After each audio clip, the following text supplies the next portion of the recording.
pessoal, seja bem-vindo em mais um Pod Coach. A hora é agora, agora é a hora de tomar uma atitude e nós estamos indo para o nosso quarto episódio, Danilo, onde o nosso tema é cultura organizacional e liderança. Aliás, meu amigo Adailton, um dos temas mais importantes, eu vou me arriscar a dizer que hoje em dia é a alma de toda grande corporação.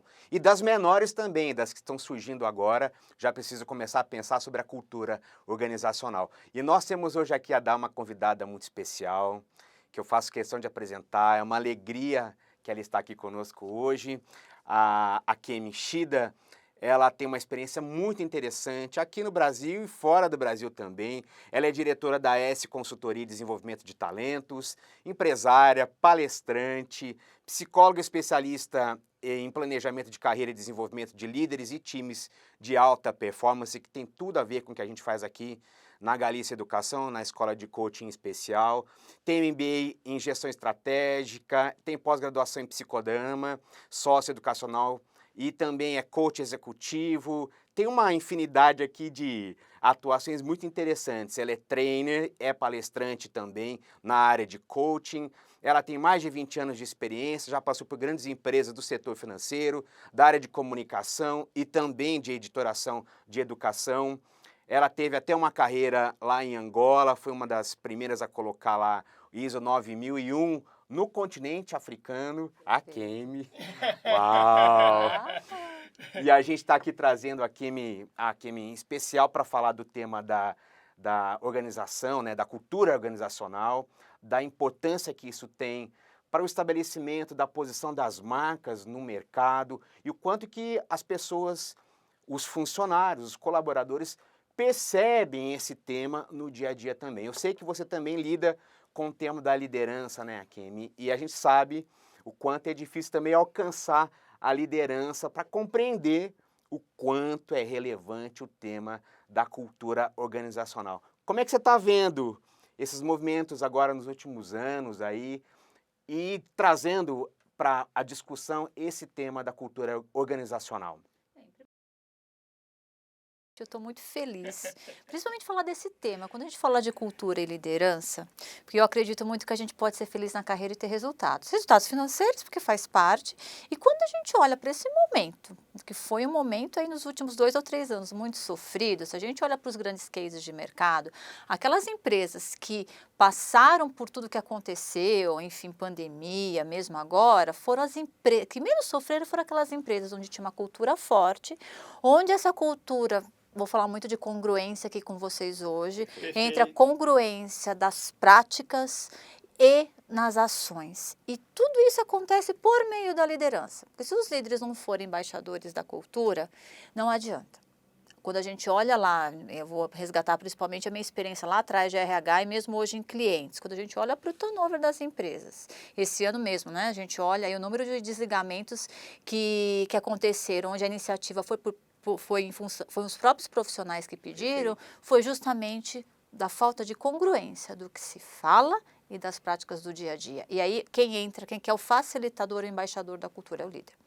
Então, tem que ter muito essa clareza. Então, hoje, se é um presidente de empresa, se é uma empresa pequenininha, cultura de dono, empresário, empresa familiar, é entender qual foi o jeito que essa organização deu certo, porque é este jeito, quando a gente fala não só de norteadores estratégicos, missão, visão, valores, quais são os ritos, qual que é a forma que essa empresa trabalha. Como a gente estava até comentando aqui nos bastidores, não adianta só atingir o resultado, o quê? Mas como é que você atingiu esse resultado? Que é este como que, principalmente hoje, as gerações mais jovens, que é a grande polêmica que a gente também tem, é justamente o como que vai estar desafiando e engajando o colaborador a permanecer e trazer resultados para a empresa. Os meios para atingir esse objetivo, né?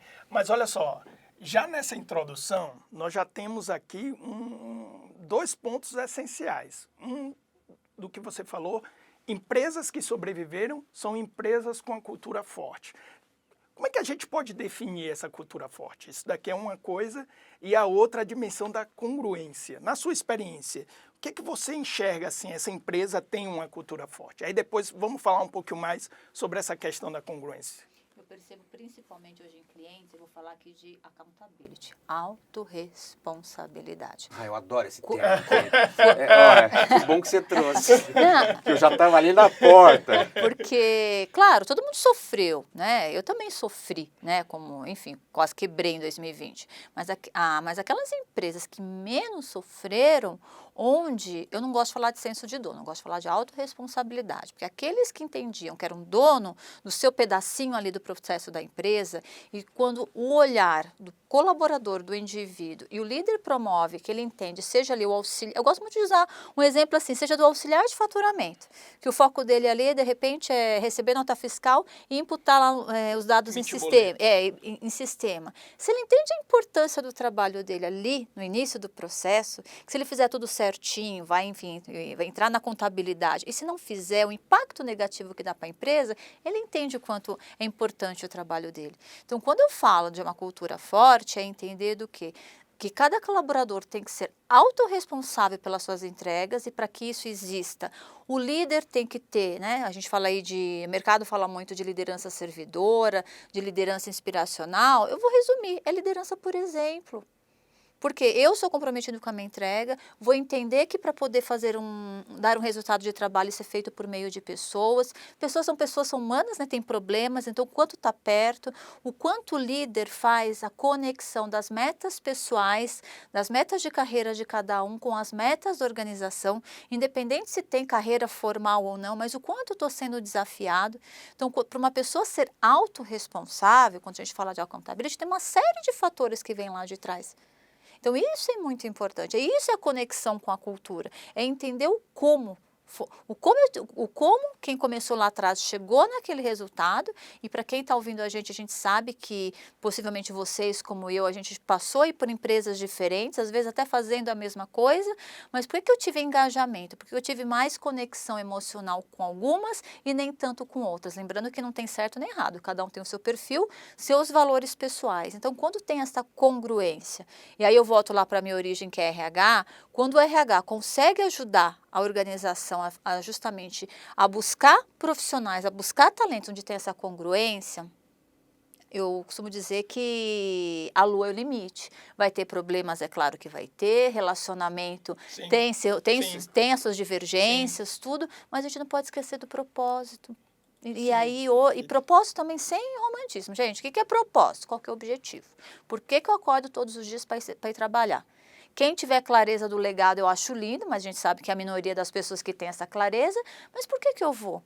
De repente seja para... Eu dei uma palestra, meu pai, espero não chorar aqui, mas é uma palestra de um voluntariado que eu faço aqui em São Paulo, para recolocação profissional, e falando de mercado, competências, eu lembro de um pai de um advogado, um senhor muito simples, eu lembro, a gente estava falando sobre objetivo, legado, carreira, ele levantou o braço, ele falou, olha, Fia, eu nunca pensei porque eu trabalhava todos os dias, mas está aqui, licença, está aqui meu filho. Meu filho é o primeiro que teve faculdade aqui, é o primeiro que teve OAB. Está desempregado, viu, filha? Por isso que eu estou trazendo ele aqui para ver se a senhora pode ajudar ele a fazer um currículo. Mas olha, o propósito deste muito profissional nobre. Extremamente nobre. Então, por que eu gosto de trazer isso? Para a gente também quebrar um pouco o mito que a gente tem, que, claro, a gente pode, se a gente fizer um trabalho que vai impactar o planeta, a vida das pessoas, legal. Mas a maioria das pessoas, ainda mais no Brasil, não tem essa clareza. E nem precisa. E nem precisa. Porque aí entra também no que eu acredito, né, no meu sistema de crenças, né? Porque eu acredito que a gente pode ser feliz na carreira, ser feliz e ganhar dinheiro, ter resultados, né? Por que não? Então, quando eu falo de cultura, é entender esse conjunto de fatores. E o líder tem que estar na linha de frente, sim. Ele tem que ser o responsável. E protagonismo é uma palavra bonita, mas ela não é fácil, sim. Porque a gente tem um conjunto de fatores que vem por trás. Então, não adianta eu estar entre as 10 melhores empresas para se trabalhar no Brasil e a liderança não estar conectada. Aparece no GPTW e não está ali. Nossa! Ô Danilo, eu sei que você quer falar sobre a accountability. Falar aqui com a produção Fernanda, já começa aí a pensar um outro episódio para trazer a Kemi aqui de novo, porque só essa sua fala já vai acabar o tempo, Danilo.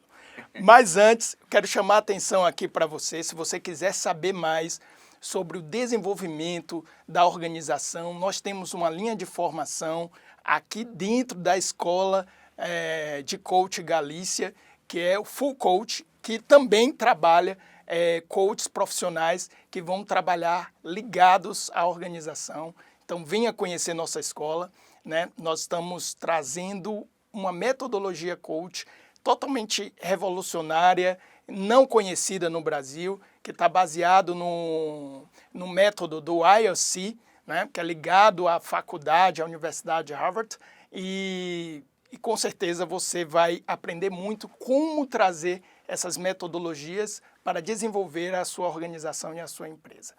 Danilo, accountability. Ela falou várias coisas. Ela disse, accountability, eu não gosto de falar de senso de dono, gosto de chamar de autorresponsabilidade. Já tem uma diferença aqui. Falou sobre feedback, falou sobre o envolvimento da liderança. Vamos lá, accountability, meu amigo, manda aí. Eu lembrei de uma frase aqui que a gente usa muito da Ailton e eu, nas nossas formações, nos treinamentos que a gente dá, né, meu amigo? Você é a sua empresa, seu nome é a sua marca. Olha como é poderoso isso. Aí tem gente que, quando a gente fala isso nos treinamentos, mas vocês estão tornando as pessoas produtos, vocês estão materializando algo que é humano. Não é nada disso, mas é a ideia da noção de responsabilidade, de compromisso. E aí você estava falando sobre accountability, né? Como isso é importante, que o sujeito tome responsabilidade sobre as suas ações e tome conta daquilo que está colocado ali sob sua responsabilidade. E me ocorreu o seguinte, se as empresas têm uma cultura forte, conhecida e reconhecida no mercado, ela atrai profissionais que vão conversar com aqueles valores ali. Então, veja, às vezes a gente fica esperando, né, que o funcionário faça tudo, que ele crie essa noção, esse senso de accountability, que a gente sabe o quanto é importante.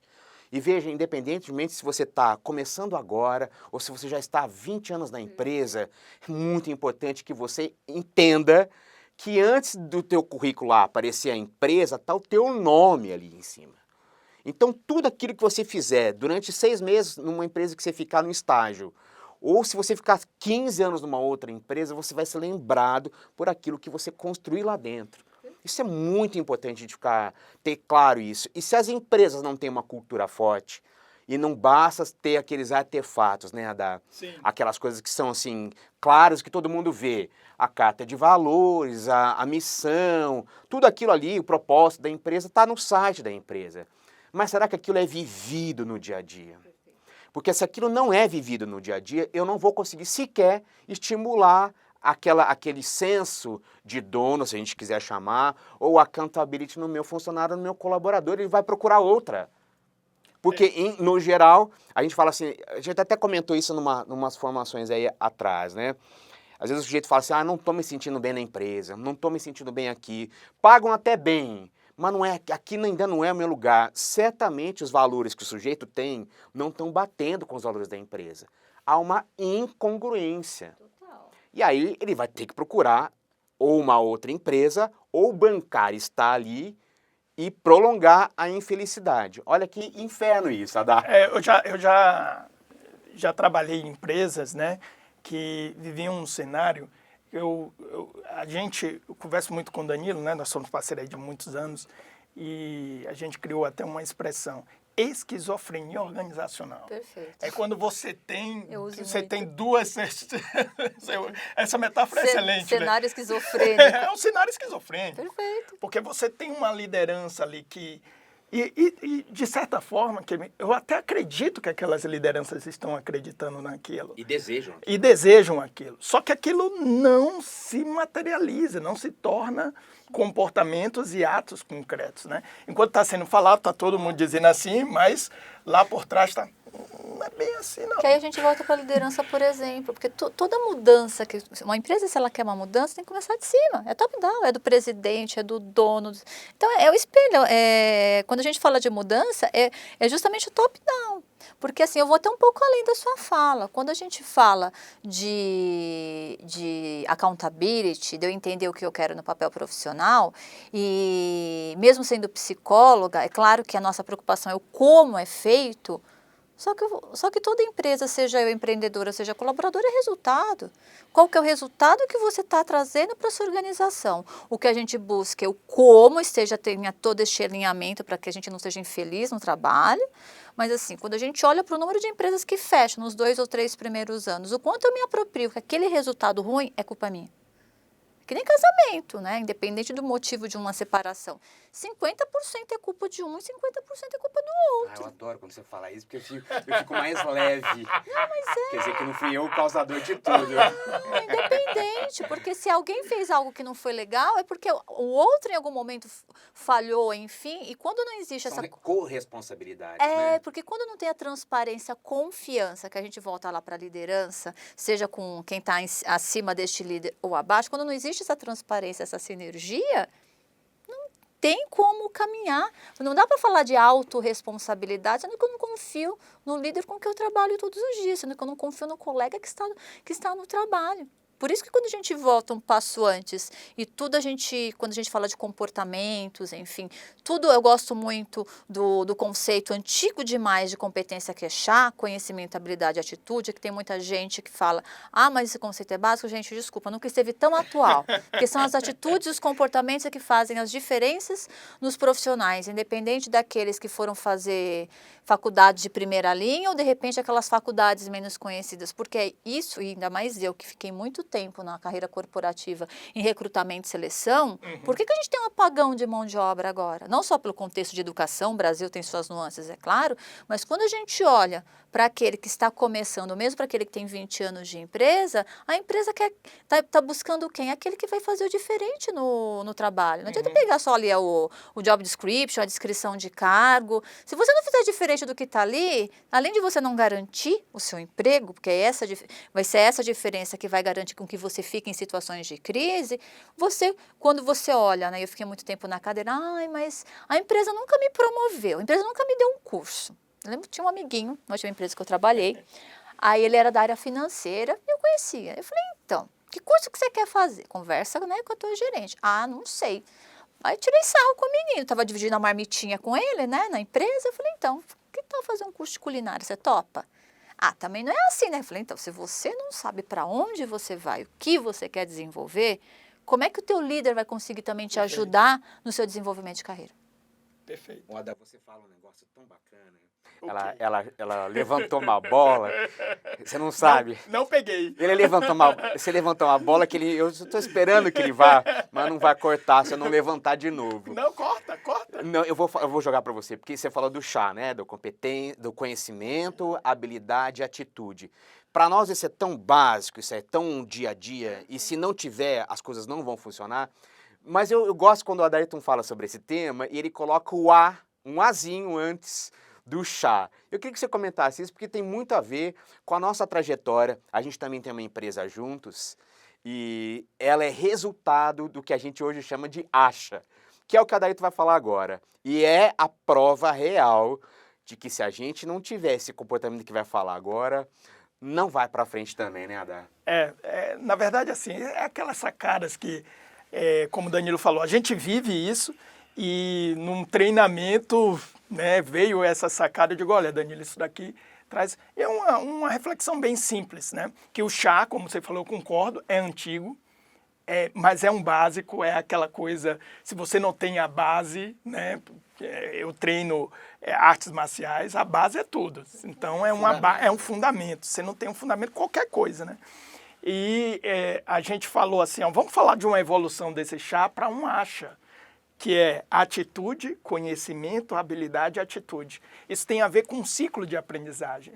E tem a ver, inclusive, com a nossa proposta aqui. A gente está trazendo uma escola de coach diferenciada no Brasil, que ela se identifica como uma metodologia de educação comportamental. Ou seja, desenvolver atitudes, desenvolver comportamentos. Isso é um elemento que casa muito. E por que a gente fala do acha, né? Porque toda competência, para ser desenvolvida, ela precisa de uma atitude antes. Você escolhe, você decide, por exemplo, parar de procrastinar, tomar uma decisão, começar um curso, começar uma nova formação. né? Então, quando você faz isso, você já aconteceu uma atitude ali. E você desenvolve conhecimentos, habilidades que também tem que se configurar em atitudes. E o interessante dessa coisa do chá que você trouxe e do acha que a gente está trazendo é que isso casa com alguns autores sobre a aprendizagem e educação, né, que nós também vamos ter uma linha para trabalhar sobre isso, que fala sobre a ação. Né? A aprendizagem começa com experiência e fecha o ciclo no comportamento, na ação. Senão, efetivamente, aquela aprendizagem não fechou um ciclo e você não foi para um próximo nível. Em outras palavras, não adianta você saber como, se isso não se tornar comportamentos concretos. Né? Perfeito. É o que eu falo muito nos meus treinamentos. Gente, não adianta, infelizmente o Brasil tem a cultura do certificado, né? Não adianta a gente ter conhecimento se a gente não põe em prática. Perfeito. Até para entender se aquele conhecimento realmente eu quero, eu vou usar, porque na teoria tudo é muito bonito, mas o quanto você está se experimentando? O quanto você está indo buscar realmente? Sei lá, você vai ser um mentor para acelerar esse processo, seja realmente você ir aprender com seus erros, faz parte da jornada. E quando a gente olha para a organização mesmo, as empresas que têm cultura forte são aquelas empresas que permitem o erro, são aquelas empresas que erraram no passado. Ai. Então tá, Kim. Eu concordo com você. Mas a gente vivencia que, na realidade, isso é lugar raro de existir, né? Sim. Quando a gente fala de corporações que permitem o erro, a gente sabe que isso é real. Para a gente hoje pensar numa empresa da quarta revolução, ela tem que ser experimental, ela precisa ser flexível, ela tem que estimular a criatividade. Para que isso ocorra, você tem que criar um ambiente corporativo muito seguro, que permita aos colaboradores um grau de ousadia. Exatamente. Então, se eu não tenho esse ambiente, é muito difícil que isso ocorra. Por isso a gente fala assim, né? Às vezes a cultura é isso que a gente falou, como a gente espera que os nossos funcionários ajam quando não tem ali um gestor fazendo o controle, mas é também aquilo que está nos bastidores, o que as pessoas acham que não pode ser feito ou que devem fazer mesmo que não falem nada para ninguém. Então, por exemplo, assim, olha, você está ali numa reunião ali de, sei lá, de pauta ou fazendo um planejamento estratégico para o ano que vem, e aí você ouve lá um fulano de tal falando, mas isso aí você não pode fazer. Não, gente, nem sugere isso porque aqui não vai funcionar. Esse aqui não vai funcionar também faz parte da cultura. Isso aqui não pega aqui dentro. Isso também faz parte da cultura. Então, se você fala assim, toda empresa hoje diz, né? Precisamos valorizar a inovação, ser criativo, ser diversidade. Pois é. E aí o que acontece? A cultura também diz respeito àquilo que os funcionários falam nos bastidores, nos corredores. Quando vai pegar cafezinho ali, olha, não adianta, eles só falam e não entregam. É assim que funciona. E a maior parte das empresas hoje que tem dificuldades de segurar os grandes talentos, tem a ver com isso, com essa dissonância entre o discurso e a prática. É engraçado, né? Que cada fala de vocês eu fico aqui com a cabeça, meu Deus, tem esse ponto aqui, tem tanta coisa. Vocês estão falando da aprendizagem, eu gosto muito da abordagem do Salib e Magaldi, que é uma referência nossa, né? um novo código da cultura. E eles falam sobre essa nova cultura com um framework onde o cliente está no centro e você tem um ciclo de incentivo à aprendizagem e foco em resultado. A mesma coisa, né? Incentivo à aprendizagem e foco ao resultado. Porque isso, num dado momento, é visto como questões antagônicas. E a cultura que o novo mercado pede não é isso, né? Isso é uma evolução de sair daquela meritocracia dos especialistas para a docracia dos experimentadores, aqueles que aprendem rápido, erram e aprendem rápido e já trazem uma nova solução ali para a empresa. Tem um custo alto, né? Exatamente. Isso não é uma coisa muito simples, né, Kim? Não, e até porque se a gente olha para as grandes corporações, a gente não pode esquecer que a gente tem 4 gerações trabalhando juntos. E às vezes e claro que isso não é uma regra, mas quem está às vezes ali numa cadeira de diretoria executiva, quem está ali na linha de frente do negócio, é alguém que vem de estilo de liderança de ordem e controle, é aquele que vem, então assim, a gente não pode esquecer que também aqui existe uma adaptação. Perfeito. Claro que estes talvez um pouco mais sêniores, até porque eu não gosto muito de falar de geração, porque no meu ponto de vista idade não determina perfil, mas a gente sabe das tendências históricas. Por isso, se esse aqui não estiver aberto, ou seja, o RH, ou seja, uma consultoria externa, ou seja, um conselheiro, para poder fazer essas provocações e falar que o mundo mudou e que realmente precisamos trabalhar numa cultura assim, permissiva ao erro, para poder aprender, a gente querendo ou não, infelizmente, né, enfim, não gosto muito de ficar falando muito mais de pandemia, etc, mas assim, gente, o que aconteceu? A gente teve que reaprender numa velocidade muito grande entre 2020 a 2022. Quem não, e por incrível que pareça, por exemplo, recentemente fazendo uma reunião online, que há 2 anos atrás para mim isso era uma novidade, a não ser em videoconferências dentro do próprio cliente, mas tem gente ainda hoje que não sabe mexer em ferramentas básicas, que seja um Zoom, que seja um Meet, tem dificuldade. Então, assim, quando a gente olha para esse cenário, é entender quem que está ali atrás e quem é que está dando, né? Quem que está fazendo essa orientação. Porque, por exemplo, recentemente a consultoria fez um trabalho para um cliente, onde a gente fez toda a arquitetura de cultura organizacional e a partir da arquitetura, qual foi o próximo passo? Foi justamente a arquitetura de organograma, desenhando ecossistemas, não aquela estrutura piramidal. Falando de quê, gente? De uma empresa de 30 anos, onde o dono faleceu, tem 2 anos, um pouco antes de pandemia até, a empresa de uma cultura de ordem e controle absurda, um clima organizacional que a gente fez a pesquisa antes de começar todo o trabalho horroroso, mas por quê? Quando a gente olha para 2030 para ela ser sustentável, tem que ter foco no cliente, sim, tem que ter foco no negócio e essas estruturas têm que ser menos hierarquizadas, menos rígidas. Justamente por quê? Porque senão não vai ficar. A gente está falando de sobrevivência. Eu gosto muito de resultado. Qual que é o resultado que eu quero em 2030? Estou preparado? Por mais que às vezes eu tenha dificuldade em aceitar algumas mudanças, mas assim, vamos estar aberto para olhar, para ver o que faz sentido para a organização? Eu acredito muito nisso também. É importante a gente ter esse olhar. Excelente. Um outro ponto que vocês estavam falando aí, que eu fico nervosinho aqui, é a questão, você falou aqui me dá hipocrisia, né? Você usou essa palavra, né? Não sendo algo hipócrita, né? E aí, a gente já falou sobre isso da congruência, mas voltar um pouco dessa importância da liderança, porque quando a gente volta para aquela esquizofrenia ali, eu já vi situações que as pessoas, a liderança, pelo menos a alta liderança, ele julga estar dando um exemplo. Ele julga estar dando exemplo e, de fato, ele até está ali, você acredita naquilo. Mas, logo abaixo, no nível abaixo, não. Aí ele é um sonhador. Nós vamos trazer dinheiro. Você já ouviu isso no Jardim? Já ouvi. E como é triste isso. E aí, só para botar um pouquinho mais de tempero aqui, eu vou trazer uma metáfora. É que nem um pai de família que diz assim, olha, meus filhos são excelentes, eles são todos bem educados, meus filhos não bebem, meus filhos não vão para balada, toda noite eles vão... O pai dá o exemplo. O pai dá o exemplo, o pai, né, aquela coisa toda. Só que, na verdade, os filhos não estão saindo para ir para a faculdade, sabe? Como identificar isso, né? Porque dentro do contexto organizacional, sim, aquela liderança, pelo menos a alta liderança, está crendo. E as informações que chegam até ele, você já deve ter...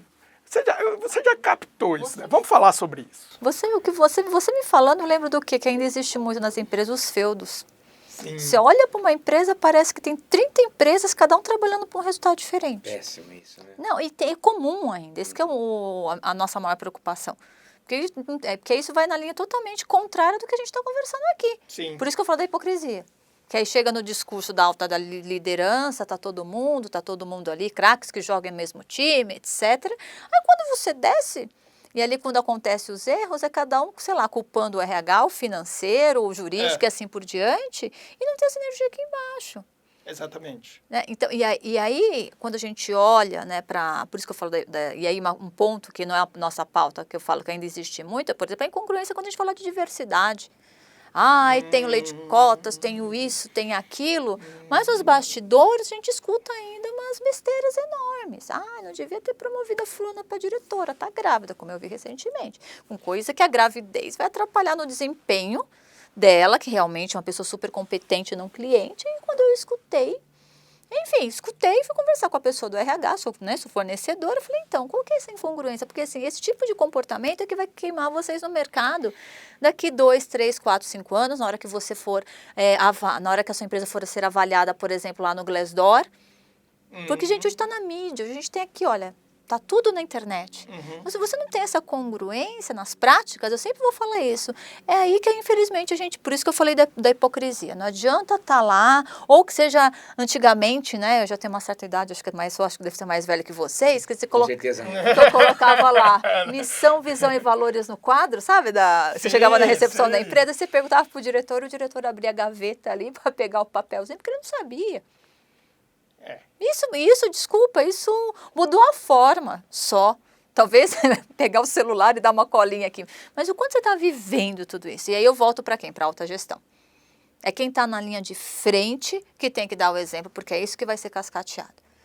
Então, eu volto sempre, gente, presidente de empresa, CEO, quem está na linha de frente, é você que vai fazer acontecer.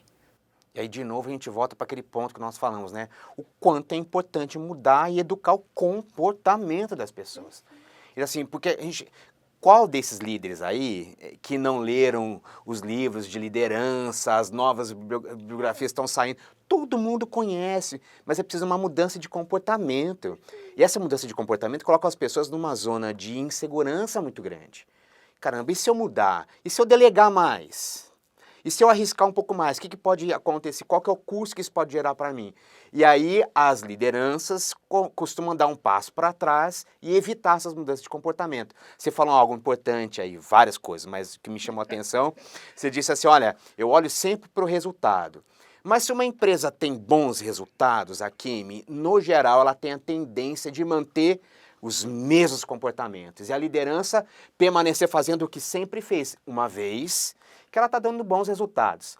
Mas nós já sabemos, você deu a referência aí do Salib e do Magaldi, que mesmo as empresas que têm resultados aparentemente garantidos, que abocanharam fatias de mercado, foram pioneiras em determinados setores, mesmo essas, hoje, atualmente, sofrem e podem vir a perder esse mercado pela inflexibilidade dos seus padrões.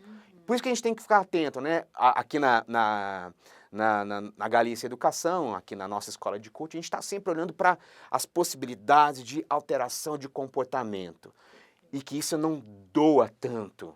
E que eu faça isso com propósito, que aquele propósito está no papelzinho do sujeito que tirou dentro da gaveta, você falou aí, né, do gestor que tirou da gaveta e disse assim, ó, tá aqui meu propósito, estão aqui os meus valores, que isso seja real.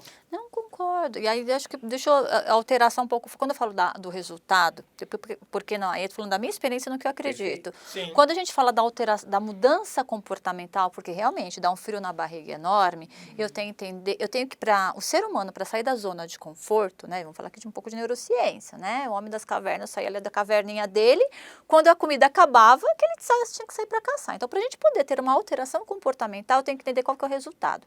O que eu vou ganhar se eu fizer uma mudança no meu comportamento? O que eu vou ganhar se eu, de repente, mudar a forma de fazer? Qual que é o risco que eu vou ter? Então, quando eu falo do resultado, não é só um resultado, claro, financeiro, que tem que fazer sentido até para as empresas serem saudáveis, mas qualquer processo de aprendizagem, aí eu estou falando para adulto, é claro, ele tem que entender o que ele vai ganhar com aquilo de uma forma muito prática. Então, quando eu acredito em mudanças comportamentais, eu acredito e vi isso durante a pandemia acontecer, foram em 2 cenários. Que aí eu vou voltar para minha mãe, que é uma pessoa super simples, culturalmente falando, né? A minha mãe tem um nome que é uma aberração, Dona Cindri Nalu, ela sempre fala a mesma coisa. Só tem ela, viu, gente? Eu já procurei até no Google. Ou a gente aprende pelo amor, ou a gente aprende pela dor. muitas dessas empresas aprenderam pela dor, que foi necessário a mudança em função de um resultado. E aquelas empresas, que foi o que a gente começou aqui no início do nosso bate-papo, aquelas empresas que menos sofreram para manter um resultado, mas quando olha, né, que tem aquele realmente trabalho em equipe, onde todo mundo olha para um resultado comum, e aí é o que? É o como. Como que eu estou fazendo isso? Quando eu falo do resultado, e aí eu vou falar de cultura latina, e aí preciso pegar até minha experiência de Angola, principalmente, né? Quando a gente fala de uma mudança de cultura, e não estou nem falando só de cultura organizacional, mas quando eu cheguei em Angola lá em 2006, 4 anos depois do término da Guerra Civil, o que fazia sentido para eles? Eles estavam vivendo uma miséria, mas eles estavam no processo de reconstrução nacional. Eu estou falando de um resultado, era o resgate do nacionalismo, todo um resgate. Então, aquilo os permitiu, por exemplo, entender porque, de repente, pessoas como eu, que eram expatriadas, né, enfim, e não posso esquecer que a África tem um contexto de escravidão muito grande, né, a gente tem, naquele período tinha as divergências, mas a gente estava ali para quê? Para apoiá-los num momento de resgate, de cultura, e para quê? Para que, no caso Angola, que é um país que eu tenho um carinho enorme, que Angola na década de 70 foi a Europa do continente africano, para que eles voltassem a ser. Percebe que a gente volta para o resultado, mas para chegar num resultado por meio do como? Perfeito. Então isso é muito o que eu acredito. E isso é uma coisa que casa muito, né, com a metodologia coach. Você é coach executiva, já fez processo de coach organizacional também, de mentor, e a gente vai explorar um pouquinho mais isso no segundo bloco, no nosso PodCoach. Mas a metodologia, ela exige essa visão de futuro, né? É esse ganho que eu vou ter lá na frente, né? E isso daí é a determinação importante, fundamental, não a única. Aí tem os motivadores, os aspectos motivadores, mas ter essa visão desse estado desejado, desse estado futuro, desse resultado, como você falou, aonde eu quero chegar, é um dos motores aí para realizar essa mudança, essa alteração de comportamento, essa mudança de comportamento, essa elevação de comportamento. E aí, eu não sei se você quer falar alguma coisa ainda sobre isso, Dan, mas nós estamos caminhando aqui para o final, né? Final do primeiro bloco, né, produção? Mas tem um ponto que você tocou, muito sensível aqui, que foi o exemplo que você deu sobre a diversidade, né? E que isso casa com a dimensão dos valores, né? Declarar um valor necessariamente não quer dizer que é um valor para aquele grupo. Então, eles são comunicados através de um processo educacional. É uma coisa que envolve não só falar, né? Envolve exemplo, envolve convivência, envolve educação, né? Num sentido muito profundo. Eu pensei aqui, até aproveitando essa oportunidade, vocês estão aí falando de mudança de comportamento, para dizer para vocês aqui que aqui na Escola de Coach da Galícia nós temos uma linha específica de Business Coach, Adailton. E o Business Coach, aliás, não só o Business, mas o Career Coaching, o Learning Coach, todas as nossas linhas aqui, tem módulos que são fundamentais, que todo mundo que for fazer aqui vai passar, por exemplo, lá para... Tem um módulo lindo, que sou eu que dou, tá? Chamado Mecanismos de Imunidade à Mudança. Por que as pessoas têm tanta dificuldade de mudar seus comportamentos? Então, Robert Keegan, que é o nosso autor principal aí, a nossa principal referência nesse módulo, nos ajuda a olhar para isso. Então, se você vier aqui procurar, aliás, a gente até recomende, entre lá no site, procure saber mais detalhes das linhas específicas, e uma em especial tem muito a ver com o que nós estamos falando aqui, que é o Business Coaching, a linha de Business Coaching que fala sobre liderança, tem cultura organizacional, lá a gente tem um olhar muito específico para o que está acontecendo dentro das corporações e como melhorar, aumentar a performance não só dos líderes, mas também dos colaboradores, né, Adá? Exatamente. Vamos entender como estruturar o passo a passo disso, construir isso dentro da metodologia coach, né? Não é a única, existem outras formas de desenvolvimento, mas com certeza é uma excelente contribuição dessa metodologia de aprendizagem e educação comportamental. Olha, eu estou conhecendo, mas posso adiantar para quem está ouvindo a gente. Se vocês puderem, gente, não espera quebrar, não espera passar por dificuldade. Conheço uma metodologia desse tipo que faz toda a diferença, ainda mais para aquele que não é que acha que não é empreendedor, que acha que de repente não pode fazer uma transição de carreira, para quem faz sentido. Porque foi isso que fez a diferença na minha vida lá atrás, falando da minha empresa. Muito bom. Maravilha. Agora nós vamos para um segundo bloco.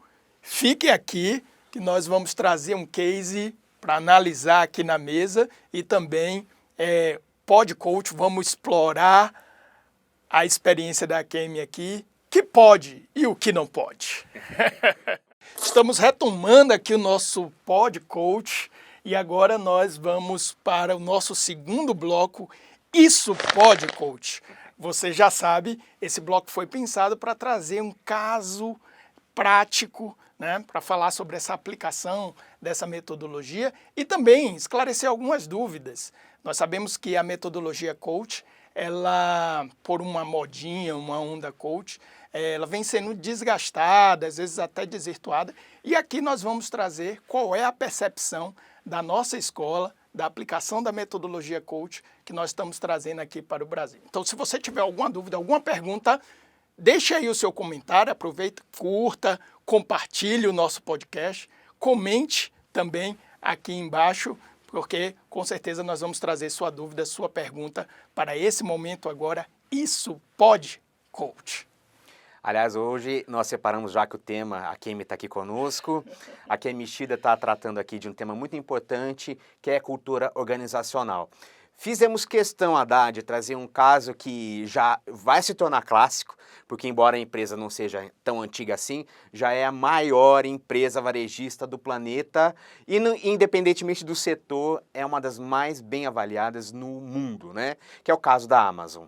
A Amazon tem sido alvo de muitas críticas porque está fagocitando o mercado, um monte de livraria pequena foi engolida e os caras estão entrando para vender tudo que podem, né? Inclusive a mãe, se quiser, tá lá também. E você consegue ver, dividir e chega rápido pelo... Chega no mesmo 24 dia. horas. É de grátis ainda. E só para vocês terem uma ideia, a Amazon hoje tem mais de 600 mil funcionários. É um gigante. Se você não tiver uma cultura forte, existem vários estilos de cultura organizacional, mas se esse estilo não for forte o suficiente, essa empresa desaparece. Então, a despeito de todas as críticas que a gente pode fazer da Amazon, ela tem um código muito claro ali. Isso começou desde os anos 90 ainda com o Bezos no início da empresa, a princípio distribuindo carta para os acionistas, dizendo aquilo que ele acreditava, deixando isso muito claro. Você falou tanto da transparência, né? Tem inclusive um edifício dos caras lá chamado Day One. Quem trabalha nesse edifício sabe que é como todo dia, como se fosse o primeiro dia da empresa, lembrar disso. Todo dia é o primeiro dia, então a empresa precisa continuar inovadora sempre, né? É interessante que nas reuniões dos caras, eu acho isso maravilhoso, né?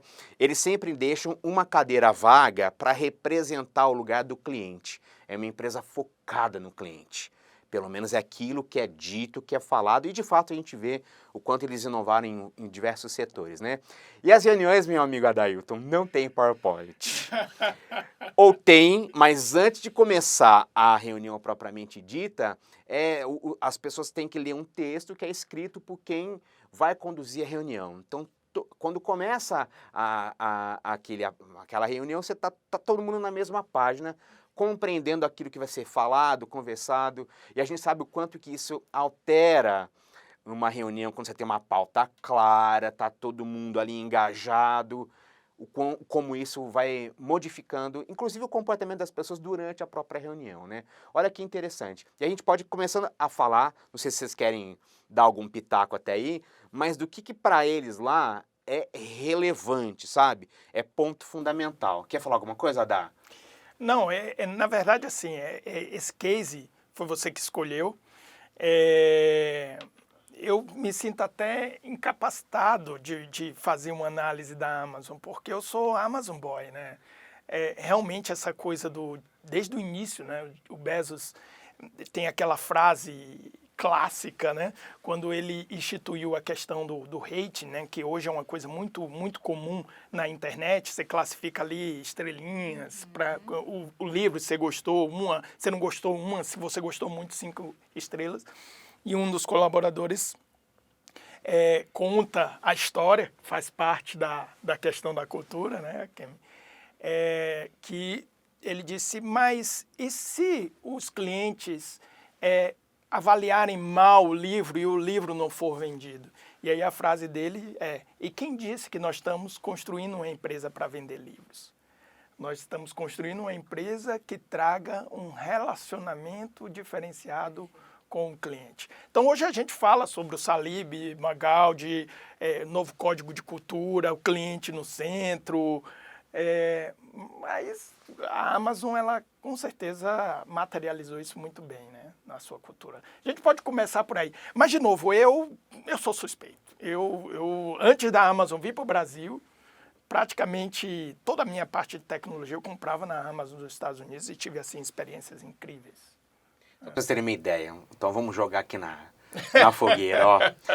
Os princípios de liderança que a empresa defende, tá? Primeiro ponto, obsessão pelo cliente. Não é foco no cliente, é obsessão. Olha que incrível isso, né? Isso já demonstra o quanto que a preocupação, a despeito da inovação nos processos e de entrega, é o cliente, né? Isso aqui é muito interessante. Peraí, calma. Peraí, calma. então São tá. quantos? São quantos? São 5. 5. Vamos devagarzinho, então. Você tá muito rápido, não? Por exemplo, eu gosto muito, né, quando falo obsessão pelo cliente. É justamente o valor, né? Qual que é o valor que a Amazon entrega? Independente se vai vender livros, se não vai. E aí vamos voltar para a cultura panorama de Brasil. Né? As empresas que tiveram aquela cultura forte é onde justamente o colaborador sabe qual que é o valor da empresa dela. Que pode ser vender um livro, que pode ser vender um celular, mas assim, qual que é o valor que isso traz para mim? Qual que é a experiência que isso vai me fornecer? É muito mais do que, aí a gente volta para a venda consultiva. Então, a Amazon tem isso como princípio e faz todo sentido. Sim. Quando a gente viu o boom, né, dos últimos 5 anos, talvez seja um pouco mais, um pouco menos, vocês me corrigem, né? Tanto tem se falado da experiência do colaborador, né? Sai um pouco aí só da experiência do cliente, mas da experiência do colaborador. Perfeito. Quando a gente olha para a Amazon, a experiência do colaborador está dentro do exemplo que você acabou de comentar. Primeiro ponto, clareza, né? Eu adoro essa palavra, clareza. Então, qual que é a pauta da nossa reunião de hoje? Por exemplo, eu tenho uma empresa, que é a empresa do coração, que lá a gente falava do momento espiritualidade, os 5 primeiros minutos da empresa, que às vezes era ler um trecho de um livro, enfim, para quê? Para que todo mundo entrasse ali na mesma página, nos mesmos valores, e às vezes era para falar de coisa ruim, eram umas reuniões assim que a gente sabia difíceis, mas todo mundo estava ali preparado. Mas antes de entrar, às vezes, num estado de humor que a gente saberia que a gente ia entrar, por ser às vezes uma reunião mais complicada, desafiador e desgastante, né? Não é só desafiador, desgastante emocionalmente falando, mas a preocupação da empresa. Em querer, primeiro assim, olha, a gente está aqui, o propósito é esse, o que a gente está aqui para fazer, enfim, então assim, olha a preocupação, e por isso que eu também sou uma grande admiradora da Amazon, por causa disso, a gente está falando do quê? Da congruência. Tem problema? Tem, né, gente? Casamento tem problema, quanto mais uma empresa desse tamanho, né, enfim. Acho que é importante a gente trazer isso também. Perfeito. Sim. Perfeito. Engraçado nessa declaração que você fez a primeira, e aí eu vou falar, eu lembrei do curso que eu fui fazer nos Estados Unidos, e lá eu descobri que a palavra obsessão é positiva, não é negativa. Aqui, para nossa cultura, é um negócio meio... fulano é obcecado, não, é meio negativo, né? Para eles, não. Obsessão pelo cliente, mais do que foco no cliente, mas é obsessão mesmo.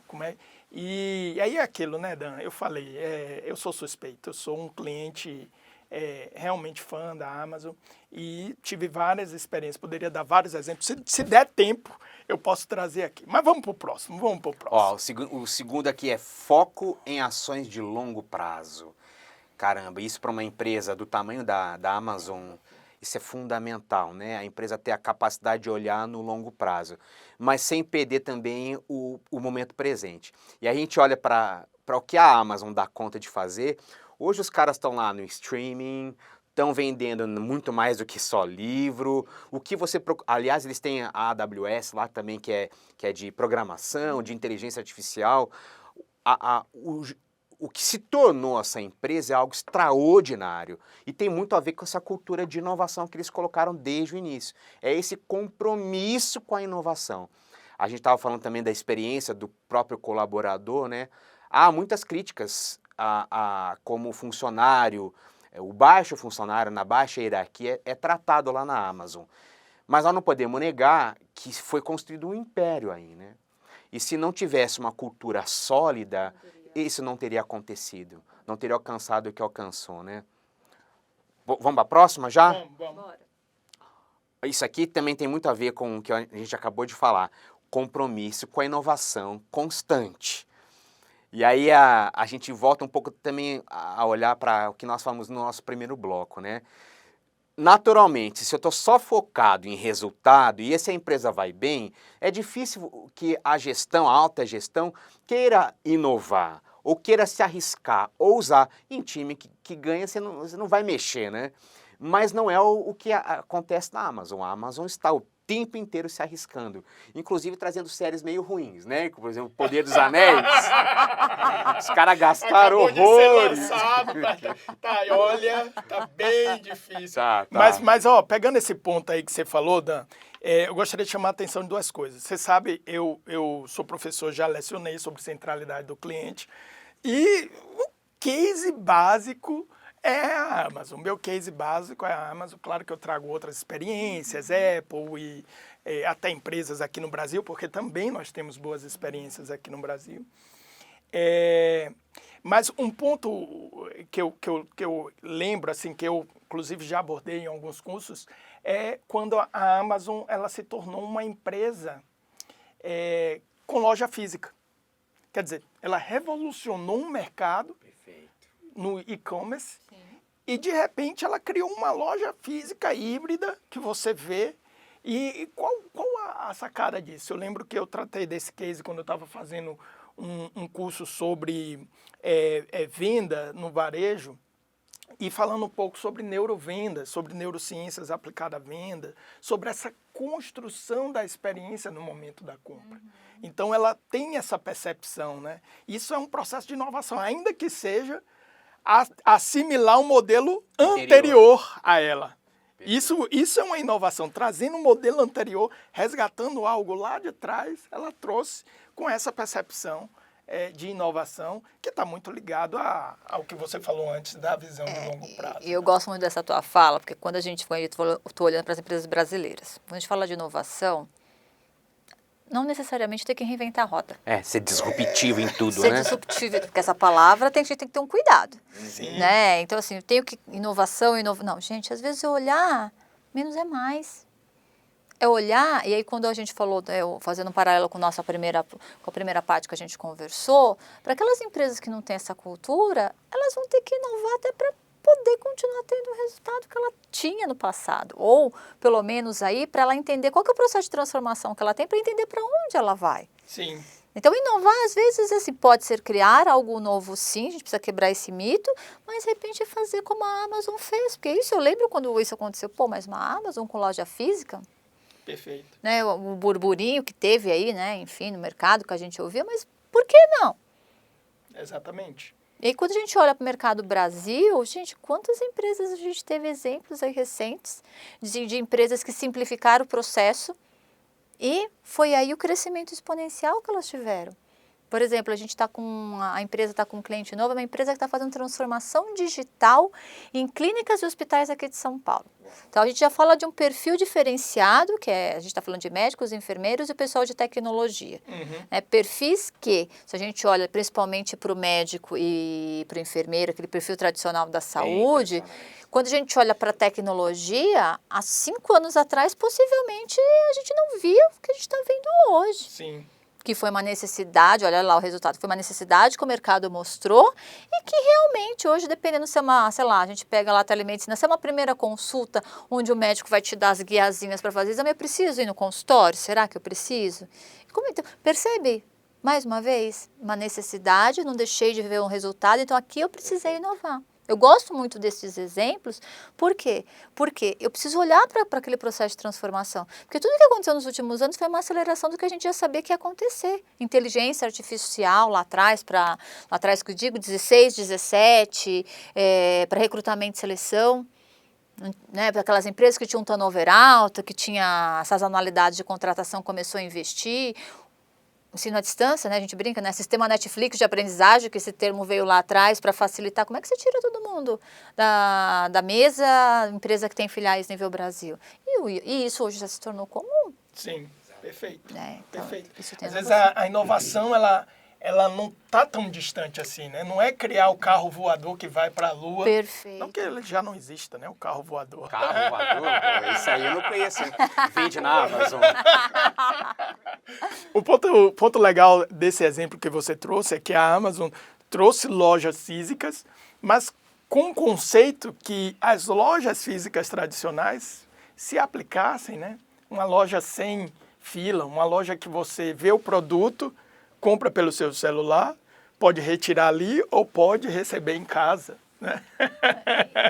E é esse o conceito do que é feito Coisa hoje. simples. Vou contar da minha experiência. Eu precisava comprar uma cadeira para o meu escritório de casa, uma tipo gamer.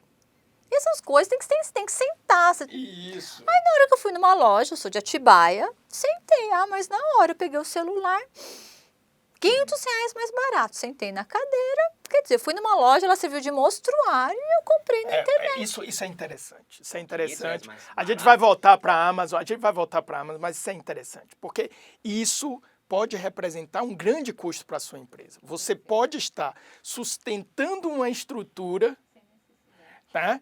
E que proporciona uma experiência que vai fazer esse cliente comprar de outra empresa como a Amazon. Isso acontece demais. Agora, um ponto que você trouxe, que é interessante, que eu acho que já liga com o próximo ponto aí, se você quiser ir, né, Danilo, se você quiser falar alguma coisa, é menos é mais. É pensar nessa inovação no menos é mais, né, Dan? É perfeito, porque lá também um dos princípios da liderança é fazer a tal da gestão espartana. O que é isso? Você entregar o máximo gastando o mínimo possível. E não é o que um pai de família no Brasil faz. Não é entregar o máximo que ele pode com um salário, muitas vezes miserável que tem. E aí eu lembrei de um caso que nós vivenciamos juntos, de uma empresa que nós trabalhamos, né? E que para captar os leads, ela entregava para os possíveis e prováveis consumidores, né, ou clientes, uma ficha que era preenchida a caneta. Ai, meu Deus, sério? Olha, Disso? eu falo, não é possível que os caras fazem isso. E eles captavam os leads com uma folha. E isso já tinha internet, já existia banda larga, já existia Google, tá? Não estou falando de 20 anos atrás. Não, estou falando de 2 anos, 3 anos, tá? E aí eles pagavam uma empresa, Dailton, para digitar os dados que estavam na folha. E olha só, ficava em torno de R$ 4 cada folha. E eles captavam em torno de 60 mil leads por ano. Faz as contas. Nós apresentamos um projeto lá, muito bom por sinal, que depois foi aceito em outra empresa não NES.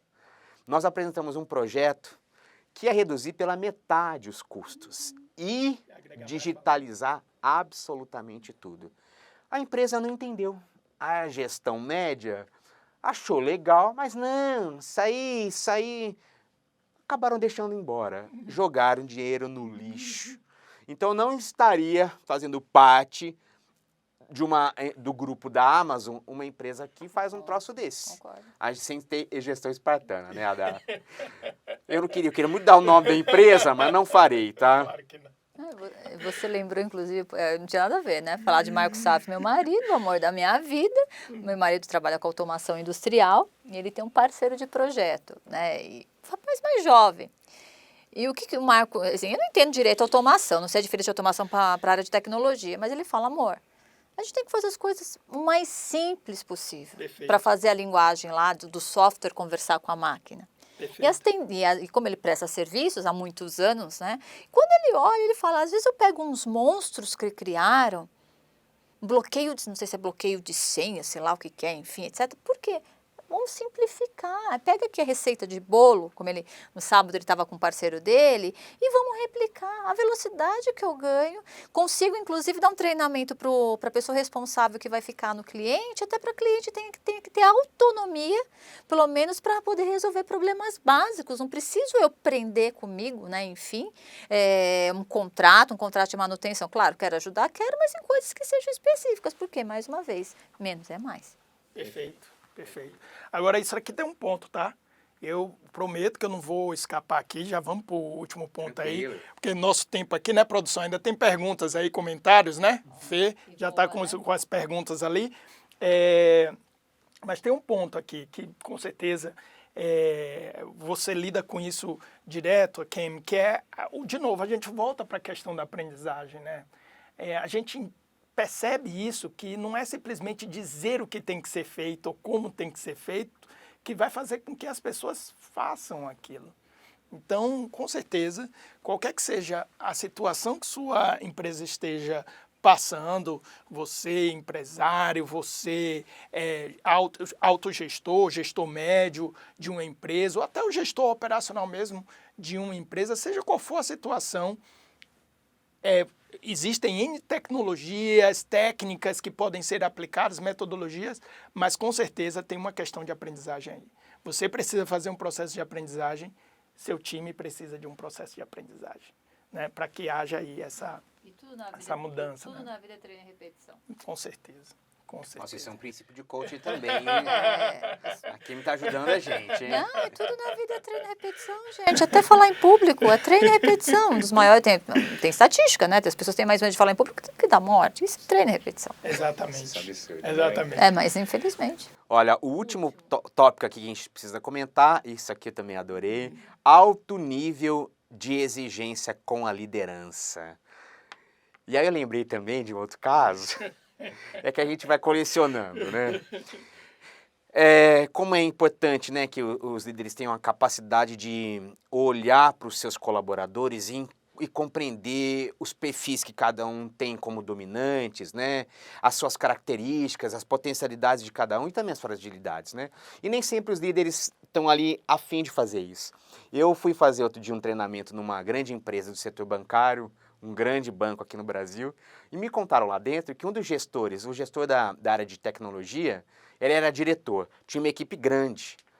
Ele ficava fechado numa sala de vidro e ele avisava, ninguém pode o incomodar durante o horário de serviço.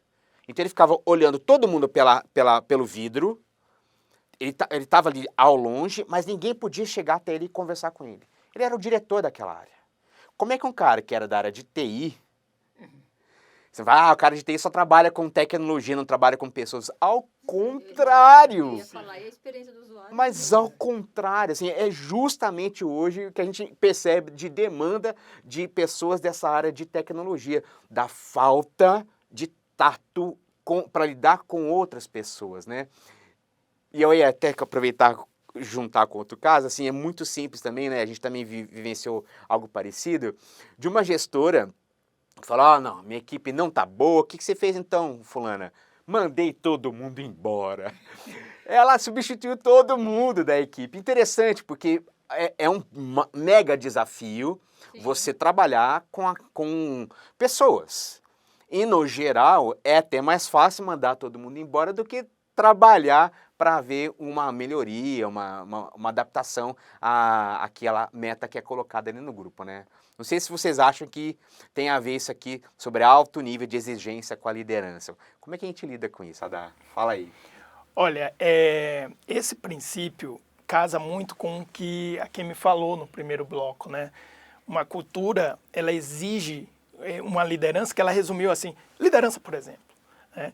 Então, se aqueles que estão à frente realmente se comprometem em atingir os resultados através dos valores, do como, dos meios ali declarados, e avaliam, porque tem isso também, né? Avalia, promove, contrata e demite, fundado nesses valores, é você, com certeza, Feedback. exatamente, dar o feedback em cima disso. Era o que eu ia falar. Eu vou dar uma palestra mais tarde, eu vou até falar de feedback. Quando a empresa tem uma cultura de feedback, seja na hora de promover, na hora de desligar, até o desligamento, o colaborador já sabe por que ele está sendo desligado. Não precisa ficar inventando desculpa que vai ser uma reestruturação, que a empresa está passando por problemas financeiros. Mais uma vez a gente volta para a cultura de feedback. Este exemplo aí do diretor de tecnologia que fica, enfim, né, dentro de fica num aquário olhando para todo mundo. Esse aí, você não perdeu o emprego, se perder não se recoloca. Simples assim. Por quê? Porque cadê a troca? Gente, hoje, assim, ninguém é dono, né? A Galícia, por exemplo, eu sou professora também. E o professor hoje, o que ele faz? O professor nada mais é do que um facilitador.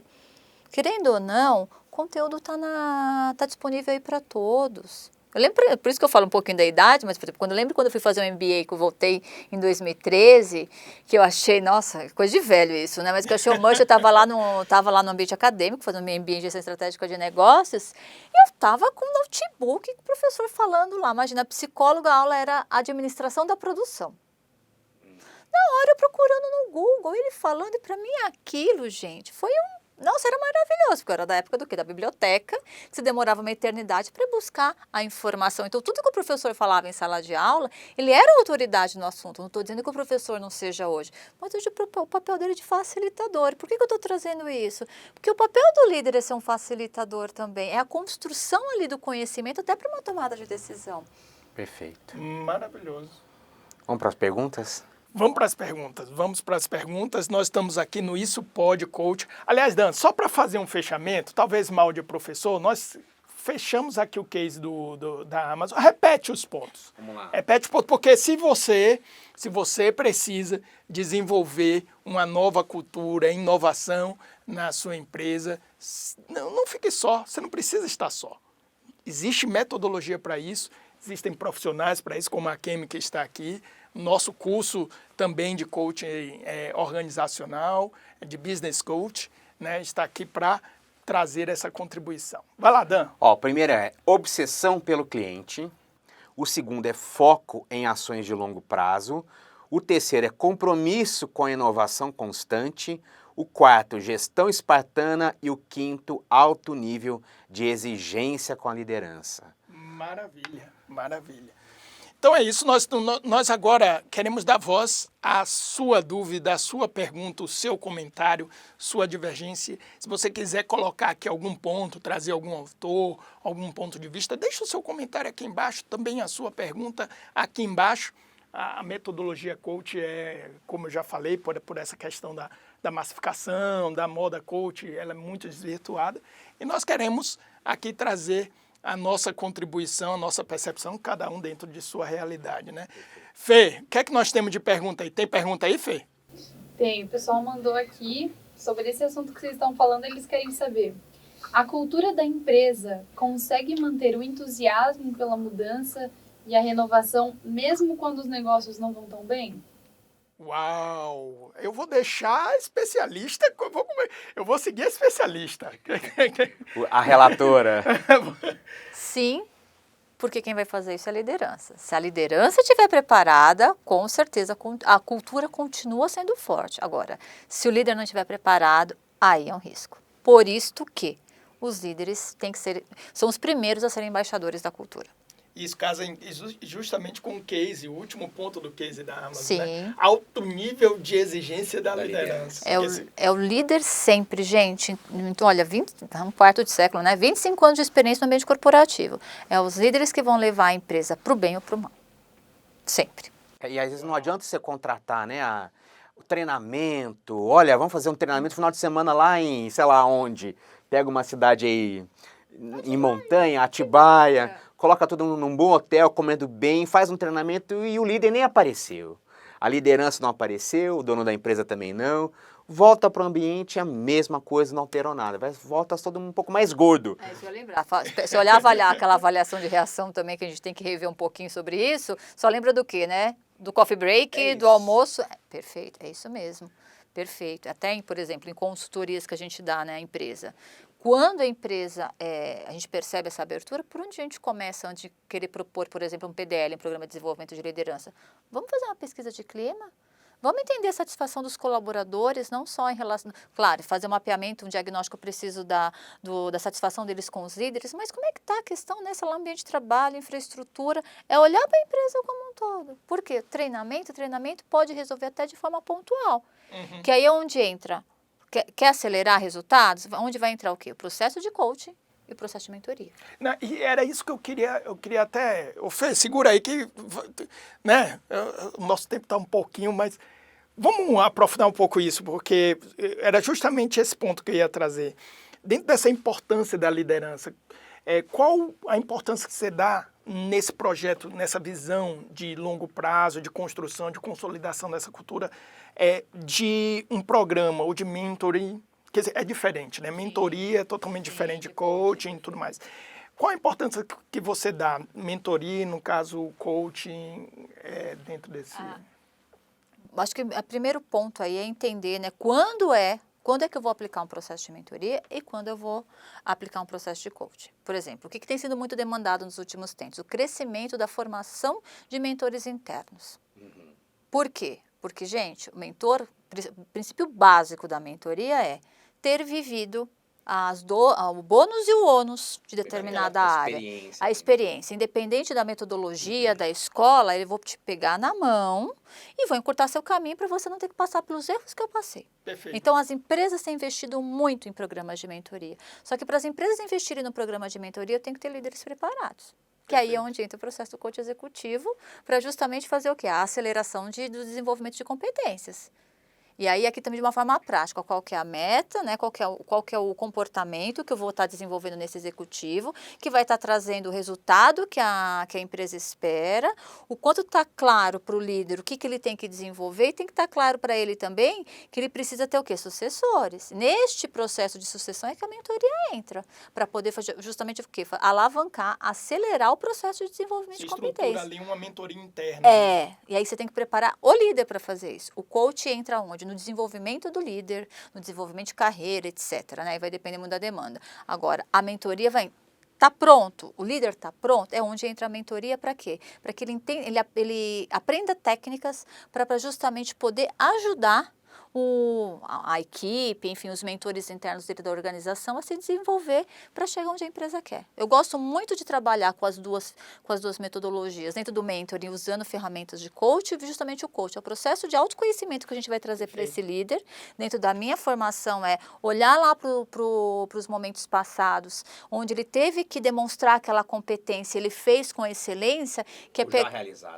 O já realizado, é pegar aquela receitinha de bolo, o que ele fez, o sucesso para chegar no troféu, né? Quando a gente olha ali da meta específica, então pegar aquela formulinha, fazer com que ele enxergue o passo a passo, que eu brinco, né? Que seja o celular, seja o papelzinho ali, vou para uma reunião que estou com frio na barriga, qual que é o passo a passo, para quê? Porque aí, mais uma vez, eu vou voltar, né? Treino e repetição até que ficou internalizado. Que aí que é onde o coaching entra como uma ferramenta, a melhor ferramenta, do meu ponto de vista, para esse tipo de desenvolvimento de competência. Eu concordo inteiramente. Perfeito. Sigo com a relatora também. Sigo com a relatora, eu não altero uma vírgula. Ô Fê, qual a próxima aí? O pessoal está perguntando aqui. Existe um atendimento padrão de coaching? Como configurar e definir esse atendimento? Dan, quer começar essa? Começa e depois você completa. A nossa referência aqui, não sei se você conhece, eu sei que a do Adailton também é a Margaret Moore, né? Ela é uma especialista muito importante, respeitada na área de coaching, sobretudo lá nos Estados Unidos. Aliás, ela é autora do Manual de Psicologia Coaching, que para nós também é a referência maior. Ainda não tem uma tradução em português, nós estamos trabalhando para fazer essa tradução aqui e trazer esse manual. Mas a Margaret Moore é uma cadeira em frente à outra, uma mesinha no meio, e esse é o set dela, sabe? E a conversa. Como é que funciona um atendimento de coaching, o padrão? Perguntas. Em geral, a gente tem tratado aqui de quebrar algumas objeções sobre coaching, né? No Brasil, virou uma espécie de, alguns lugares, né? Muito messiânico, a figura de uma única pessoa dando resposta para tudo, quando na verdade a gente sabe que o coaching é a arte de fazer perguntas, né? É a capacidade que eu tenho de provocar o meu coach e trazer dele a resposta ao questionamento que ele próprio tem. Nós entendemos que é assim. Então, um trabalho de coach está muito fundamentado em perguntas muito específicas que são cirúrgicas. Aí o cara fala, quando você faz uma pergunta cuja resposta não sai na hora, você acertou em cheio. Epa, peraí, não tinha pensado ainda sobre isso. Então, para nós, a maneira mais específica e mais especializada para trabalhar o coaching é a partir das perguntas e, claro, isso vai se aprofundando com o passar das sessões, né? Com certeza, isso que você está falando casa muito com isso pode coach, porque não pode coach dar dicas, não pode coach dar receita de sucesso, porque a base principal da metodologia coach, por exemplo, diferente da mentoria, como você acabou de falar da experiência, né, é a maêutica, essa pergunta, é você encontrar as suas próprias respostas. E aí, só estruturando um pouquinho mais, Dan, casando com o que a Kemi falou anteriormente, que é o seguinte, através desse processo que nós estamos falando aqui, de uma premissa que eu tenho as respostas para minhas questões, você tem suas respostas para as suas questões, e não eu tenho respostas para as suas questões, cada um tem as suas respostas, nós identificamos um estado futuro, um estado desejado, nós verificamos no passado o que já fizemos de sucesso, como você falou, que sustenta a ecologia e a possibilidade de atingir esse estado futuro, porque também tem isso, eu tenho que validar esse estado futuro. Eu não posso chegar para um coach, por mais maravilhosa que você seja, você não vai conseguir me conduzir num processo para eu ser MVP da NBA. Isso não existe. Não tem como. Eu jogo basquete, mas não dá mais. Não tem como. Não tem, né? Então, tem essa verificação de atingimento, identificação de motivadores e o estabelecimento de uma jornada, de um plano, tudo através desse processo de perguntas, né? Não, perfeito. E aí por isso que eu falo, né? Eu comentei no mentor, por que se usa também a maêutica, perguntas poderosas? Porque a forma como eu desenvolvi uma competência, a sua forma vai ser diferente, a sua forma vai ser diferente. Aí a gente volta para a psicologia, papo de psicólogo. Sistema cognitivo, cognisérie, formado nos seus 7 primeiros anos de vida. Como é que você adquiriu, né, os seus valores, suas crenças fortalecedoras, suas crenças limitantes? Porque é isso que vai te empurrar ou não. Vai ser mais fácil, mais desafiador você desenvolver determinada competência. Porque a receita de sucesso de um não vai ser aplicada no outro. Claro, o mentor vai de repente ajudar, mas por que o coaching é um processo bonito quando bem aplicado? Né? É justamente isso, porque é respeito à individualidade, é o respeito ao ser humano. Não é impositivo, porque a mesma coisa, o mentor tem que ter um cuidado, porque assim, por mais que tenha experiência por trás, o que a gente traz são recomendações. E a pergunta é, o que fez mais sentido para você? Nossa, essa é interessante. E me deu uma dor quando você falou quando bem aplicada, hein, Kemi? Que a gente que estuda, que conhece a metodologia coach, esse quando bem aplicado é tão, né?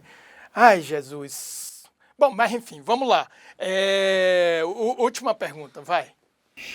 Última pergunta. Gostaria de conhecer e entender mais sobre as ferramentas utilizadas no processo de coaching, a validação de cada ferramenta e qual o melhor momento para implementá-las. Por onde começar? Aí tem que fazer o curso, né? Aí, ó, aqui embaixo o link, Escola de Coach Galícia Educação, link aqui, super recomendo. Nós vamos ter mas pera um pouquinho, 300 horas. Mas vamos só falar assim, ó, rapidamente, ó. Eu concordo contigo. Mas só para deixar bem claro, aqui na Escola de Coaching da Galícia é a única escola de coaching que é 100% digital, mas que oferece um módulo chamado Atendimento Supervisionado, que são 10 encontros ao vivo que você vai ter professores ou supervisores simulando atendimentos ou fazendo atendimentos reais com a aplicação real da ferramenta e depois um feedback. É uma experiência para que aquele cara que está sendo formado no coach ou no full coaching ou numa linha específica tenha condições de começar já a fazer atendimento tendo uma ideia mínima do que vai fazer. Porque na maior parte das escolas é justamente o contrário. Você faz lá as imersões e acaba, né? É isso que eu ia falar, até pegando a minha fala, quando bem aplicado. Porque eu não posso esquecer da minha primeira formação, eu sou psicóloga de formação. Sim. Então, quando a gente ia, eu tive muito pouco no consultório, mas quando eu ia para o consultório, na época dos estágios lá da faculdade, o que a gente tinha? Era em dupla, tinha lá um professor, um supervisor, mais meia dúzia de alunos ali atrás de uma sala de espelho, né, atendendo. Então, o que vai trazer ser bem aplicado é a supervisão. Perfeito. É colocar conhecimento em prática, que aí também é um processo de mentoria. Sim, Você sim. entendeu? Então, quando Sim. eu falo do bem aplicado, e o que é bacana, e tô conhecendo, né, conheci vocês agora, mas o que me chamou a atenção aqui na escola, eu sou muito pragmática, mas assim, um outro ponto que a gente não pode esquecer, que não é só no coach. Tudo na vida é metodologia científica. Sim. E tem todo o embasamento. Então, se a gente olha os livros, se a gente olha as referências que vocês colocaram, os autores de referência, é isso que vai garantir que a metodologia que vocês ensinam aqui para os alunos vai ser bem aplicada. Né? Então, isso vem com a congruência, que é a congruência entre o que vocês ensinam e a preocupação de como os alunos daqui estão colocando em prática. Maravilha. E é isso que eu falo, quando bem aplicado, por quê? Justamente por causa desse boom que houve, e a gente sabe que, infelizmente, nem todas as escolas garantiram essa colocar em prática. Porque, gente, a Maiotic é lindo ali, né? Vai começar a fazer as primeiras perguntas.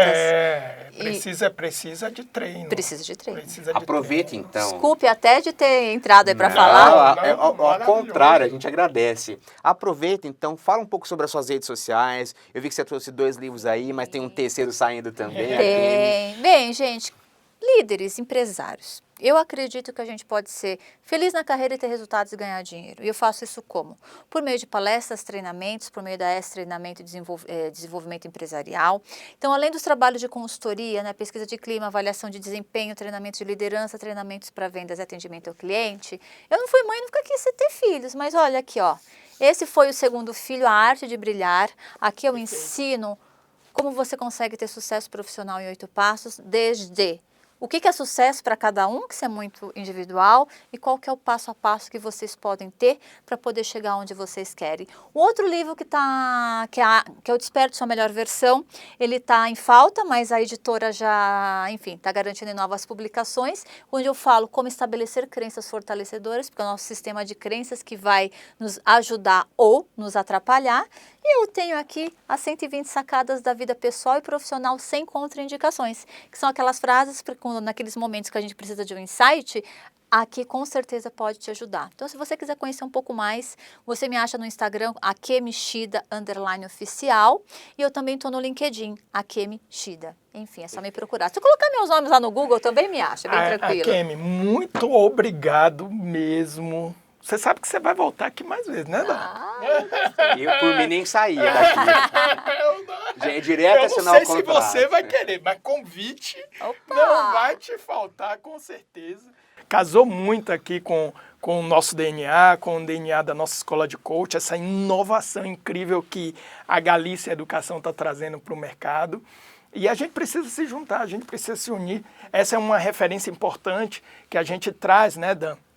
Do IOC, não ser uma escola focada em uma pessoa, personalista, mas um grupo de profissionais que estão pesquisando e praticando, né, e atuando efetivamente no mercado. Akemi, mais uma vez, muito obrigado. E você que acompanha o nosso podcast, tem muitos outros episódios para você assistir. E não se esqueça, mande sempre suas perguntas, comentários, compartilhe aquilo que a gente produz aqui. É uma alegria ter você aqui conosco também, tá bem? A gente finaliza aqui esse episódio do nosso Pod Coach e vamos observar o seu comentário, sua participação. Quem sabe pode aparecer no Isso Pod Coach em episódios futuros. Muito obrigado pela sua presença. Deixe também o seu comentário. Nós queremos ouvir você, queremos você aqui nessa roda de conversa e te aguardo no próximo episódio Pod Coach. Tchau!